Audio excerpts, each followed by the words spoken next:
Hello mga besh, nagtutuhog nga po si mama ng hotdog. Dahil naisipan nga po nila papa at tito Jeric na mag-camping. Biglaan nga lang to kaya nag-share na nga lang sila ng 100. Bumili na nga po si tito Jeric ng ihaw-ihaw. Nagpabili na nga din si mama ng marshmallow, buti na nga lang may tinda si tita Princess. Inasikaso na nga ni tita Julie at ni papa yung pag-iihawan. Tinulungan na nga din po ako ni tita Jenny magtuhog ng marshmallow. Biglaan nga lang to kaya ito nga li pagkain namin mga beshi. Mainam na po kasi yung biglaan na tutuloy. Nag-iihaw na nga dito si papa ng isaw, dugo at tenga. Thank you nga po kay Tito Brian dahil ginawan nga po niya kami ng bonfire. Habang niluluto pa nga po ihaw-ihaw, nagkwentuhan nga po muna kami dito sa loob ng tent. Ngayon ko nga lang po ulit nakasama sa vlog ko si Jaylord at si Ate Jaira. Kung tatandaan nyo pa nga sila nga po yung mga kalaro ko sa vlog ko mga beshi. Naisipan na nga po namin ihawin yung marshmallow kaya nga po nagsilabasan na nga po kami ng tent.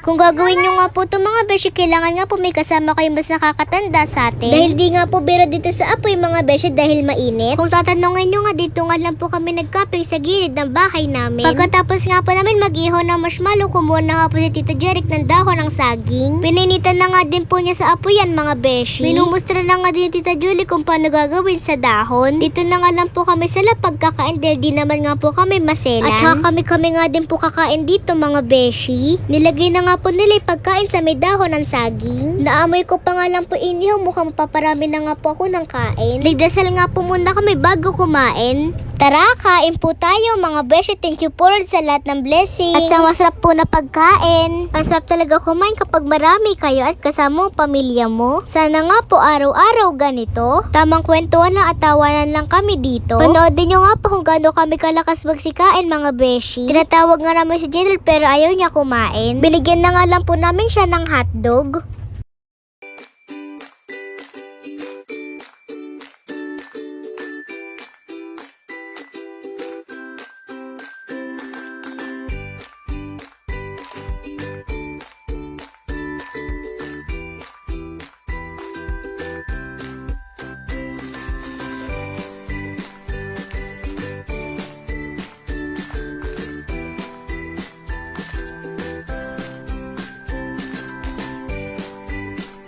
Tapos na nga po sila lahat kumain, ako na nga lang po natira mga beshi. After nga po namin kumain, inaya ko nga po sila maglaro ng Uno cards. Habang sila papa nga po nagiinom na nga po sa gilid namin. Yun lang, salamat sa panonood. Bye bye mga beshi!